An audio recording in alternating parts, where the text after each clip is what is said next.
Hi, I'm an old guy and I do maths. This is an intriguing problem that was sent to me.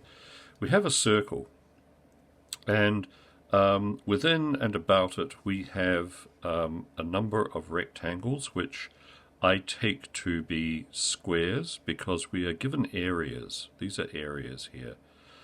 And the only way that this will work is if these are areas. So I'm taking them to be that. So we have 16, 25, and 100, and something missing from here. And we're asked to find the area of this thing, the circle. Now, in order to find the area of the circle, we would ideally have a radius or a diameter. Perhaps if there was some way of working out the circumference from what we see here, we could work backwards from the circumference. But if we were to do that, we'd be finding the radius anyway. So let's just go after the radius. And I think we can do that fairly easily. So what I've done is I've done a very rough sketch of this on another sheet of paper, and I'm just going to talk you through a circle theorem that will eventually allow us to find a radius. So here we are. Now you'll see that the squares have gone missing, and so have the numbers, to be replaced by other numbers. So let's just explain these. If we look back at the original, we have a square here that has an area of 100 units. If it's a square, that means that that is 10 and that is 10. So I've taken this measurement here to be 10.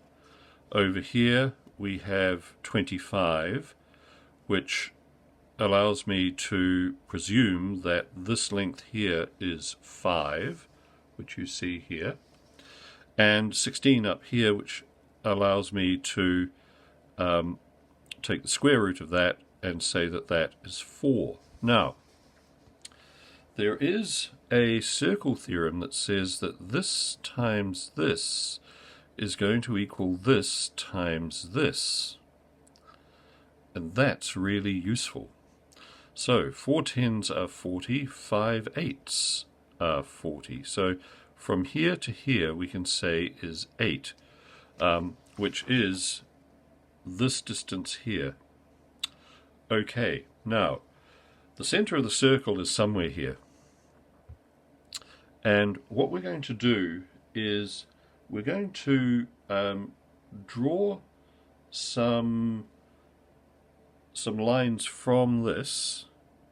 So we're going to draw a line into here, make that a right angle, and we're going to draw a line into here and make that a right angle. Now, what does this allow us to infer? Well, if the distance across here is 8 plus 5, which is 13, then we have two equal lengths running from here to here and here to here of 6.5, whatever the units are, 6.5. And we can do the same thing here. If this is 14, then the midpoint here, which is perpendicular to the radius, is going to be 7 on this side and 7 on this side. Okay, so that is 7, and then from here to here is 7. But we know that this is 4, so we can say that that is 3. And so therefore that number there is 3. We have a square here, in case I didn't make a rectangle rather, in case I didn't make that plane. We're not interested in this measurement, but we could figure that out if we needed to. But what we have is we have the radius here, and we can form a triangle by, we have the center of the circle here, and we can form a triangle by drawing a radius in here, and this length here, I'm going to get rid of that 8 because it's confusing, it's that distance from there to there.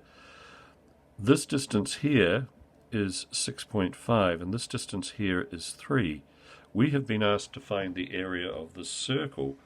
So the first thing that we're going to do to make this a little easier is to extract that triangle. That is 3, that is 6.5. We're looking for the radius x. Now, it's time for Pythagoras. So, this squared plus this squared will equal this squared. So, let's go to work. 9 plus 6.5 squared is equal to 9 plus 6.5 squared is equal to 51.25. So the square root of that will be this distance here. So let's find that. The square root of that is 7. I'm going to do some rounding here. You can just see on the calculator there what I've got. 7.16 we'll call it. We'll work in 2 decimal places, and this is where I say do what I say and not what I do. Normally you would carry all the decimal places that you can through to the end of the calculation and then you'd round, but this video is about method. We're going to sacrifice a little bit of accuracy for speed.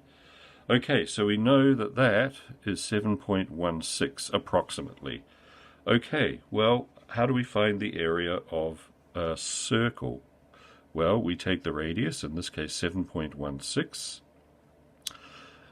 We multiply it by pi and we square it. Pi r squared is equal to the area of a circle. So 7.16 squared we know to be 51.25 because we had to square root that to get this number here. So we've gone, no pun intended, in a little bit of a circle nevertheless. And we're going to multiply that by pi, and that gives us, what does that give us? 51.25 times pi. That gives us 161.01 units squared. And that is how we find the area of this circle, working off the information given to us here. Just let me pull that down again so you can see this. Now, we started off with these 3 squares with area measurements inside them. Taking the square roots of those, we could get this length, and this length, and we could use circle theorem, one of the many circle theorems, to find this length here, drawing in a center to the circle, and then simply using a little bit of geometry to figure out what the distance from here, the center of the circle, to here was, and from here to here. From that we can find a radius using Pythagoras. Once we have a radius, the area of a circle is pi r squared, and the job is done. Thank you very much for watching. I hope you found that useful. If you did, please like and subscribe, and I'll see you next time. Bye.